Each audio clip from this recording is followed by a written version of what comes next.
কখনোই মানবিক হইতে পারবো না এবং ভালো কাজ করতে পারবো না। আর শিক্ষা গ্রহণের পরে এরপরে বড় বড় চাকরি করা আর বেশি বেশি মানুষের উপকার করা একটা বিষয়। আরেকটা বিষয় ছিল, যদি প্রশ্ন করা হয় যে আপনি নামাজ নেবেন না জান্নাত নেবেন, এই দুইটা যদি মানে প্রশ্ন করা হয় যে নামাজ না জান্নাত কোনটা নেবেন আপনি, এইগুলো যদি বলা হয় তাহলে সেখানে কী নেওয়া হইবে? অবশ্যই জান্নাত।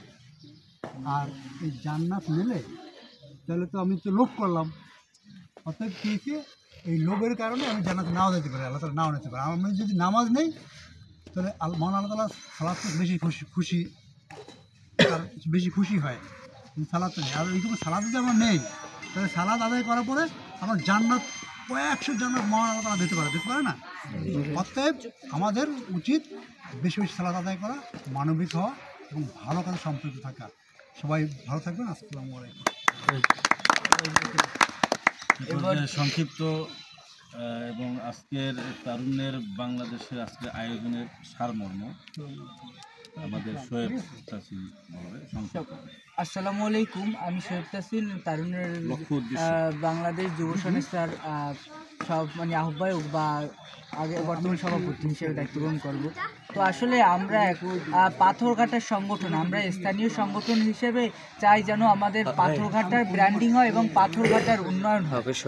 আমরা আমাদের 5টি মূলনীতি কেন্দ্র করে মূল মন্ত্র যেগুলো, 1 মানব সেবা, 2 শিক্ষা, 3 ক্রিয়া ও সংস্কৃতি, 4 হলো গিয়া সংস্কৃতি, 4 হলো গিয়া শিশু অধিকার এবং 5 জলবায়ু।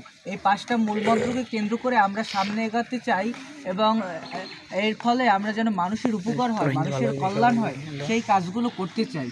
মূলত আমরা বিগত দিনেও এই যে শীত চলতেছে এর ভিতরে আমরা শীতবস্ত্র দান করেছি, স্বল্প পরিসরে করেছি কিন্তু আমরা কাজটা করেছি।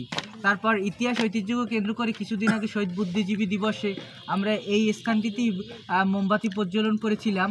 তারপর আমরা যুব দিবস উপলক্ষে হসপিটাল পরিষ্কার পরিচ্ছন্নতা করেছি। তার আগে আমরা সর্বপ্রথম মাঠ পর্যায়ে কাজ হিসাবে আমরা দেওয়াল লিখন, যার ফলে যেন আমাদের মানুষ সচেতন হয় এবং মানুষকে মধ্যে একটি সচেতনতার বার্তা পৌঁছে দেওয়ার জন্য আমরা গোল চত্বরে আপনারা এখনও দেখতে পারবেন যে পাথরঘাটা মুগো গর্ব আরও 2টা দেওয়াল হলে যে কিছু সচেতনমূলক লেখা আমরা আমাদের সংগঠন থেকে আমরা এই কাজগুলো করেছি। মূলত মানুষের যাতে উপকার হয় এবং আমাদের পাথরঘাটার উন্নয়ন হয়, মানুষের ভালোর জন্য সেই কাজগুলোই আমরা করতেছি। এবং আমাদের তরুণদের মূল মন্ত্রটাই হলো তারুণ্যের হাতে আশার মশাল। কথাটা হয়তোবা 4টা শব্দের একটা লাইন হতে পারে, বাট এইগুলোর কিন্তু ভাব সম্প্রসারণ অনেক বড় এবং মিনিং কিন্তু অনেক বড়।